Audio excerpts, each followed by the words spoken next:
अगर आपने present indefinite tense पढ़ा है तो सभी को ट्रांसलेशन आना चाहिए कि प्रेजेंट इंडेफिनिट टेंस में किस तरह का ट्रांसलेशन होता है। तो आज की इस क्लास में मैं आपके लिए प्रेजेंट इंडेफिनिट टेंस के 50 ट्रांसलेशन सेंटेंसेस लेकर आया हूं, जहां पर आपको प्रत्येक तरह का लाइक पॉजिटिव, नेगेटिव, इंटेरोगेटिव, ये सारे तरह के सेंटेंसेस आपको मिलेंगे। तो चलिए शुरुआत करते हैं और सबसे पहले हम समझते हैं बेसिक्स। बेसिक्स का मतलब हो गया कि आपको स्ट्रक्चर समझना है कि सबसे पहले हमें सब्जेक्ट लगाना है, फिर वर्ब की V1 फॉर्म, फिर एस और ES फॉर्म क्या होती है पहले इसको समझ लीजिए। V1 फॉर्म का मतलब होता है गो और एस और ES फॉर्म का मतलब होता है गोज। इसी पैटर्न पे आप सभी को याद रख सकते हैं, कम से कम्स, रन से रन्स, वॉच से वॉचेस, ठीक है, इस तरीके से याद रखेंगे। तो इसके बाद आ जाएगा लास्ट में ऑब्जेक्ट। अब आते हैं कि इस तरह के सेंटेंसेज पैटर्न जो आपको सब्जेक्ट के हिसाब से कब V1 लगेगा, कब एस और ES लगेगा, ये आपकी हेल्प करेगा। चलिए, तो पहला सेंटेंस है आपका, मैं गरीबों की मदद करता हूं। तो मैं के लिए हम इंग्लिश में लिखते हैं आई, फिर हम राइट हैंड साइड में आएंगे मदद करता। तो मदद करना के लिए हम इस्तेमाल करते हैं हेल्प। आप ध्यान रखेंगे इस बात को और याद करते चलेंगे कि आई के साथ, थोड़ा सा मैं इसको बोल्ड कर लेता हूं, आई के साथ आपको वर्ब की V1 फॉर्म लगानी है। तो लगेगा आई हेल्प। गरीबों के लिए या गरीब लोगों के लिए आप यूज करेंगे the poor.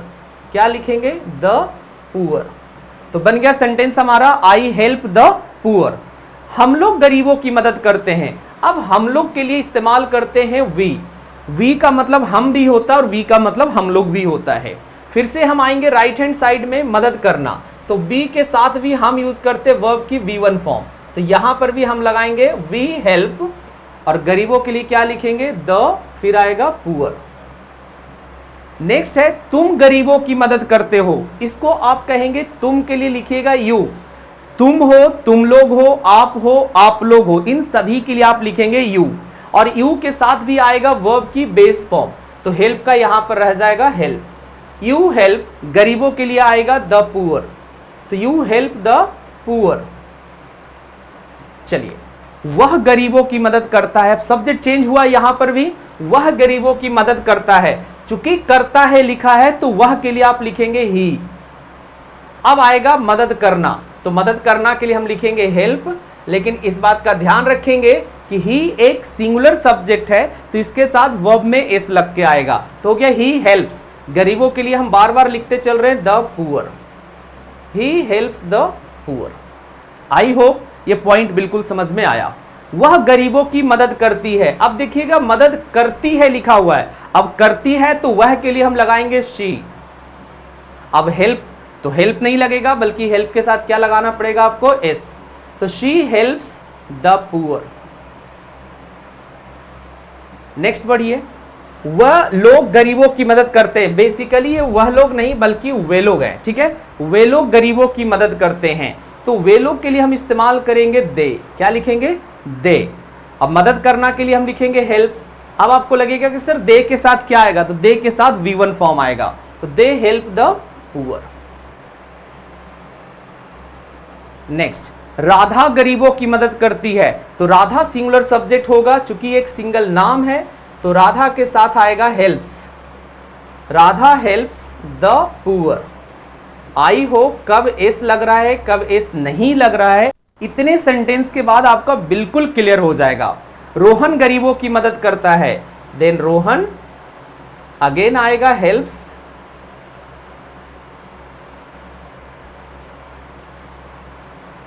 Rohan helps the poor. फिर आगे बात करते हैं, मेरी मां गरीबों की मदद करती है। मेरी मां गरीबों की मदद करती है, तो आप लिखेंगे माई मदर। अब मम्मी एक की बात हो रही है तो अगेन आएगा helps. My mother helps the poor. उसकी मां गरीबों की मदद करती है, देन हम लिखेंगे यहां पर हर, या आपको नहीं समझ में आ रहा सर तो आप हिज भी लगा सकते हैं। Mother helps the poor. तो आई होप पहले पैटर्न पे आपको समझ में आया कि हमने सेंटेंस का पैटर्न सेम रखा, हमने सब्जेक्ट को चेंज किया और सब्जेक्ट के हिसाब से हमने कोशिश की कि V1 लगेगा या एस वाला वर्ब फॉर्म लगेगा। अब आगे बढ़ते हैं।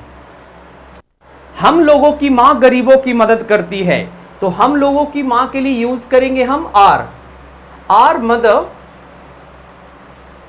अब देखिए गलती यहां पर क्या करते हैं कि हम जब आर लगा देते हैं तो हम इसको वी मान लेते हैं और यहां पर बिना एस का वर्ब यूज कर देते हैं, तो ये गलत होगा। Again our mother helps the poor. अब यहां पर एक पॉइंट आपको समझना है कि सब्जेक्ट रियली में हमारा मदर है, सिर्फ आर के साथ रिलेशन बताया जा रहा है, ठीक है। आपकी मां गरीबों की मदद करती है, देन आएगा आपका your mother helps the poor.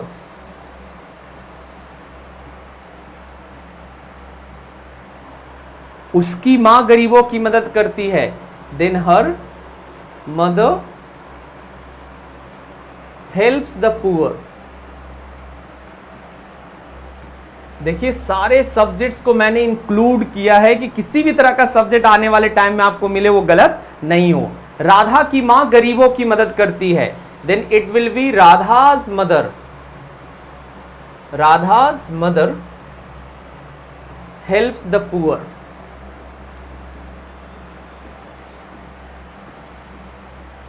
चलिए, मेरे चाचा गरीबों की मदद करते हैं, then it will be my uncle. अब अंकल एक ही अंकल की बात हो रही है तो यहां पर आएगा again helps, my uncle helps the poor. हमारे गांव के लोग गरीबों की मदद करते हैं। अब इसको लिखने का तरीका देखिएगा, हमारे गांव के लोग, ठीक है। अब यहां तक ध्यान रखेंगे कि लोग से आप शुरू करेंगे तो इसको लिखेंगे the people of our village. अब देखिएगा लोग की बात हो रही है तो पीपल एक प्लूरल सब्जेक्ट है, तो यहां पर आएगा हेल्प, फिर आएगा द और फिर आएगा पुअर। नेक्स्ट, भारत के लोग गरीबों की मदद करते हैं, तो अगेन लिखेंगे the people of India, the people of India help. अब हेल्प होगा, हेल्प्स नहीं होगा क्योंकि पीपल की बात हो रही है और पीपल प्लूरल सब्जेक्ट है, तो हेल्प द पुअर। बच्चे गरीबों की मदद करते हैं, यानी जो भी बच्चे हो सबकी बात हो रही है, तो बिना द के आप लिखेंगे चिल्ड्रेन, और चिल्ड्रेन चाइल्ड का प्लूरल फॉर्म है, सो इसके साथ बिना एस वाला वर्ब आएगा, तो ये होगा children help the poor. Next, गरीब गरीब की मदद करता है। अब देखिए ये सेंटेंस आ गया, गरीब गरीब की मदद करता है, तो अभी हम लिख रहे थे द पुअर। अब आपको लगेगा कि सर हेल्प लगना चाहिए या हेल्प्स लगना चाहिए, तो देखिए द पुअर का मतलब गरीब लोग से, पूरी उनकी कम्युनिटी के बारे में बात कर रहे हैं, तो ये प्लूरल फॉर्म में यूज होगा, the poor help the poor. Next, मेरा दोस्त गरीबों की मदद करता है, देन हम लिखेंगे माई फ्रेंड। अब देखिएगा फ्रेंड एक ही की बात हो रही है, इकलौते, बताया नहीं कि मेरे दोस्त लोग बता रहे, ये सिंपल दोस्त बता रहा है, यानी कि एक फ्रेंड की बात हो रही है, तो my friend helps the poor. I hope कि इतने सेंटेंसेस देखने के बाद आपको कहां हेल्प लगेगा, कहां हेल्प्स, कहां गो, कहां गोज, एकदम क्लियर हो गया होगा। आगे बढ़िए, अब आते हैं दूसरे टाइप के सेंटेंसेस पे, जब हमने सब्जेक्ट को पूरे अच्छे से समझ लिया। डिफरेंट टाइप ऑफ सेंटेंसेस, और बड़ा कॉमन सा पहला सेंटेंस है मैं आम खाता हूं, तो मैं के लिए हम लगाएंगे आई, और खाना के लिए हम लगाते हैं ईट, और ईट आई के साथ V1 लगता है तो आई ईट। अब डायरेक्ट मैंगो मत लिखिएगा, मैंगो को हम काउंट कर सकते हैं, तो यहां पर लिखेंगे अ मैंगो। भले वहां पर एक नहीं लगा हुआ है तो इसका मतलब ये नहीं है कि आप यहां पे ए नहीं लगाएंगे, ठीक है। हम लोग सड़क पर दौड़ते हैं, तो हम लोग के लिए यूज करेंगे वी, दौड़ना के लिए आएगा रन, राइट हैंड साइड से चलेंगे आप, we run. On the road मत कीजिएगा, ज्यादा देर नहीं दौड़ पाइएगा आप रोड पे, रोड के साइड में हम चलते हैं, बट बोलते यही कि हम रोड पर या सड़क पे दौड़, ठीक है। तो हम लिखेंगे we run along the road, on मत लगा, ये लिखिएगा अलोंग द रोड। चलिए, वह आपको जानता है, अब सब्जेक्ट हमारा ही है, जानना के लिए क्या यूज करते हैं नो, लेकिन ही होने के कारण आपको इसमें लगाना पड़ेगा एस, तो ही नोज आपको, देन होगा यू। वे लोग गरीबों पर हंसते हैं, बेसिकली इस तरह के सेंस में हंसना का मतलब मजाक उड़ाना है, तो वे लोग के लिए लिखेंगे दे। हंसने के लिए आप लाफ वर्ड यूज करिए, लेकिन जैसे ही इसके साथ आप एट लगाएंगे तो ये मजाक उड़ाना हो गया। तो दे लाफ, लाफ का मतलब हंसना नहीं, अब यहां पर मजाक उड़ाना हो गया, और दे के साथ V1 आएगा। They laugh at the poor, they laugh at the poor, गरीबों पर हंसते हैं। चलिए, वह गाना गाती है, अब आएगा शी। अब ये गाती का मतलब होता है सिंग, चूंकि शी है तो इसके साथ लगेगा एस, शी सिंग्स। अब सॉन्ग के लिए या तो आप आ सॉन्ग लिखिए या सॉन्ग्स लिखिए, दोनों सही हो जाएगा। शी सिंग्स अ सॉन्ग या सॉन्ग्स। मेरी माँ मुझसे प्यार करती है, देन हम लिखेंगे माई मदर। प्यार करना को कहते हैं लव, तो माई मदर लव। मदर है एक तो इसमें आएगा एस, माई मदर लव्स मुझे, तो आएगा मी, माई मदर लव्स मी। उसकी बेटी शाम में डांस करती है, तो उसकी बेटी के लिए आप हिज या हर अगेन लिख सकते हैं। डॉटर, ध्यान रखेंगे डॉटर, एक ही डॉटर की बात हो रही है, तो डांस करना को क्या लिखेंगे आप, डांस, DANCE, और लगाएंगे इसमें S. Dances in the evening, शाम को क्या कहते हैं हम, इन द इवनिंग। चलिए, हम लोग सुबह में फुटबॉल खेलते हैं, क्या लिखेंगे, वी के बाद आएंगे खेलने के लिए, तो प्ले, और वी के साथ आएगा V1, तो वी प्ले, फिर आएगा फुटबॉल। अब आएगा सुबह में, तो सुबह में के लिए हम यूज करते हैं इन द मॉर्निंग। चलिए, हम लोग अंग्रेजी पढ़ते हैं, तो हम लोग के लिए आएगा वी, पढ़ना के लिए आएगा रीड या स्टडी लिख सकते हैं आप, और V1 ही यूज होगा, स्टडीज या रीड्स यूज नहीं करेंगे चूंकि वी है, वी के साथ V1 आता है। Study English. नेक्स्ट, लड़के अंग्रेजी पढ़ते हैं, अब लड़के के लिए द बॉयज नहीं लिखेंगे, सिंपल बॉयज लिखेंगे। बॉयज पढ़ने के लिए अभी हमने कहा कि रीड या स्टडी लिख दीजिए, फिर आएगा इंग्लिश। आई होप ये थोड़ा सा अलग तरह का 10 सेंटेंसेस था, और 10 को आपने सही सही ट्रांसलेट करना सीखा। अब आगे बढ़ते हैं।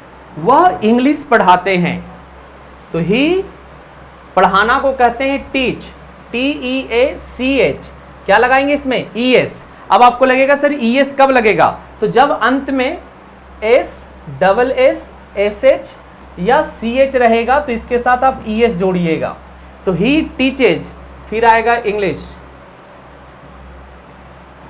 नेक्स्ट, मेरा भाई तुम्हारी मदद करता है, माई ब्रदर। मदद करना को बार बार अभी हमने सीखा है हेल्प, लेकिन भाई एक ही है तो हम इसके लिए लगाएंगे एस। हेल्प्स तुम्हारी, तो लगेगा you, my brother helps you. यह लड़का रोज व्यायाम करता है, अब यह लड़का को आप क्या कहेंगे, तो यह लड़का के लिए आप यूज करेंगे this boy. Again boy singular है, तो व्यायाम करना को हम करते हैं टेक्स एक्सरसाइज, या आप डायरेक्ट यूज कर सकते हैं एक्सरसाइज, क्योंकि ये वर्ब के जैसा भी यूज होता है। अब लगा दीजिएगा एस, एक्सरसाइज में क्या लग जाएगा, एस। चलिए, गाय घास खाती है, अब देखिएगा, अब इसके लिए आप आ कौ लिखिए या दा कौ लिखिए, दोनों सही होगा, आ कौ या दा कौ।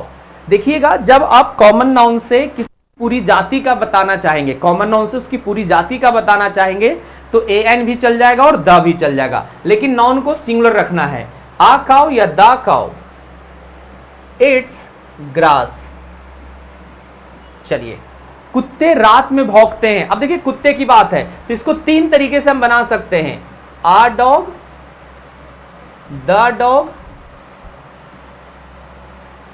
या ओनली डॉग्स। लेकिन ध्यान रखेंगे कि जब डॉग्स लगाएंगे तो वर्ब में एस नहीं लगेगा, तो मैं इसको अभी हटा देता हूं, अब इसको ध्यान रखेंगे। अ डॉग या द डॉग्स, सॉरी, इसको लिखेंगे बार्क, और एस लगा देंगे तो होगा आ डॉग या द डॉग बार्क्स रात में, तो इसके लिए आप यूज करते हैं इन द नाइट। नेक्स्ट, तुम्हारा दोस्त मुझे जानता है, तो एक ही दोस्त की बात हो रही है तो लगाएंगे योर फ्रेंड। जानना की क्या होती है इंग्लिश? नो। चूंकि एक ही फ्रेंड की बात हो रही तो आप एस लगाएंगे, योर फ्रेंड नोज मी। चलिए, राम और मोहन नदी में तैरते हैं, देन अब आएगा राम एंड मोहन। राम एंड मोहन, तैरना को क्या कहते हैं? हम राइट हैंड साइड से चलेंगे, तैरना को क्या कहेंगे? स्विम। और स्विम लगेगा, स्विम्स नहीं लगेगा, क्योंकि यहां पर दो लोगों की बात हो रही है, राम और मोहन की बात हो रही है। और नदी को क्या लिखेंगे? In the river. चलिए, हम लोग की मां हमें प्यार करती है, तो अब आते हैं आर मदर। आर मदर, प्यार करना को क्या कहते हैं? लव। अब मदर चूंकि एक ही है तो यहां पर आएगा लव्स में, तो आएगा अस। आर मदर लव्स अस, हम लोग की मां हमें प्यार करती है। मैं इंग्लिश पढ़ता हूं, फिर से क्या आएगा? I study English. वह इंग्लिश पढ़ती है, अब देखिए वह आ गया तो हो गया शी। रीड्स लगाइए या स्टडीज लगाइए, थोड़ा सा डिफरेंस दोनों में थोड़ा सा है, ठीक है। She reads English. I hope ये सारे सेंटेंसेज आपने सीखा और बहुत बेहतर तरीके से सीखा है। चूंकि ये सेंटेंसेज हमने 50 सेंटेंसेज का लिया है, तो हमने लगा कि अभी तक 20 सेंटेंसेज पूरा किया है, और ये यहां से हमें लग रहा है कि इसको मैं सेकेंड पार्ट में बनाऊंगा, काफी बड़ा हो जाएगा, ठीक है। तो इसके बाद हम मिलेंगे 21 से 50 तक का, वो रहेगा लास्ट वाला पार्ट हमारा। ऐसे 30 तक ही है ये, नहीं 30 तक तो नहीं, चलिए इसको कर ही लेते हैं, छोड़िए, हटाने की टेंशन नहीं हटाते, एक ही वीडियो में चल जाएगा हमारा। तुम इंग्लिश पढ़ाते हो, अब आएगा यू। पढ़ाना के लिए क्या यूज करेंगे आप? Teach English. सूरज पूरब से निकलता है, तो क्या लिखेंगे? The sun rises. देखिए, हम लगाते तो इन है, बट हम चाहेंगे कि आप लोग हमें बताएं फ्रॉम क्यों नहीं लगेगा comment section. The sun rises in the east. हम लोग सिनेमा देखते हैं, तो क्या लिखेंगे? वी। सिनेमा देखने के लिए हम सी और लुक नहीं यूज करते, हम क्या यूज करते हैं? वॉच। तो we watch movies. We watch movies. तुम अपना पाठ याद करते हो, याद करना को क्या कहते हैं? Remember. You remember your lesson. इसके जगह पर आप मेमोराइज वर्ड का भी इस्तेमाल कर सकते हैं, यू रिमेंबर योर लेसन। चलिए, तुम्हारे बच्चे अंग्रेजी पढ़ते हैं, कैसे करेंगे? Your children. Your children. अब देखिए, चिल्ड्रेन चाइल्ड का प्लुरल फॉर्म है। अब आएंगे पढ़ना, तो पढ़ना के लिए हम लिखेंगे रीड। एस नहीं लगाएंगे क्योंकि चिल्ड्रेन आपका प्लुरल फॉर्म है। Read English. चलिए, वह हंसता है, तो सिंपल सेंटेंस होगा आपका ही लाफ्स। ही लाफ्स। वह हर समय अंग्रेजी बोलता है, अच्छी बात है। He speaks. इधर साइड से चलेंगे, बार बार मैं बताता चल रहा हूं। He speaks English all the time. हर समय के लिए क्या यूज करेंगे? All the time. चलिए, मीरा की मां प्रतिदिन खाना बनाती है, क्या लिखेंगे आप? मीराज मदर। मीराज मदर, खाना बनाने के लिए आप क्या यूज करेंगे? कुक। अब कुक में लगाना पड़ेगा एस, क्योंकि मम्मी एक है। मीराज मदर कुक्स डेली। अब देखिए, फूड लगाने की जरूरत नहीं है, क्योंकि कुक से ही फूड का मीनिंग आ जाता है, खाना बनाने से मीनिंग आ जाता है। तुम्हारा दोस्त साइंस पढ़ाता है। Your friend teaches. देखिएगा, ईएस लगेगा यहां पर। Your friend teaches science. चलिए, सीता की सहेली यहां किसी काम से आती है, कैसे लिखेंगे? सीताज फ्रेंड। फिर आएगा इधर, अब समझिएगा इसको जरा। सीताज फ्रेंड कम्स फिर कम्स के बाद पहले आप यहां लगा दीजिए, कम्स हियर। अब है किसी काम से, तो इसके लिए यूज कीजिए फॉर सम वर्क। तो ये थे टोटल जोड़ करके 50 sentences by the way. And I hope ये पूरा का पूरा आपको समझ में अच्छे से आया होगा कि प्रेजेंट इंडेफिनिट टेंस को हम कैसे ट्रांसलेट करते हैं, कैसे दो वर्ब्स आपके लाइफ में 4 चांद लगा सकती है if you want to speak English और if you want to write correct English. दोनों सेंसेस में ये आपका काम आएगा, चाहे आप इंग्लिश बोलने की बात कर रहे हो या लिखने की बात कर रहे हो। आई होप वीडियो आपको पसंद आया होगा, तो लाइक कमेंट शेयर जरूर करिए और चैनल पर पहली बार आए तो चैनल को सब्सक्राइब जरूर करिए। Thank you.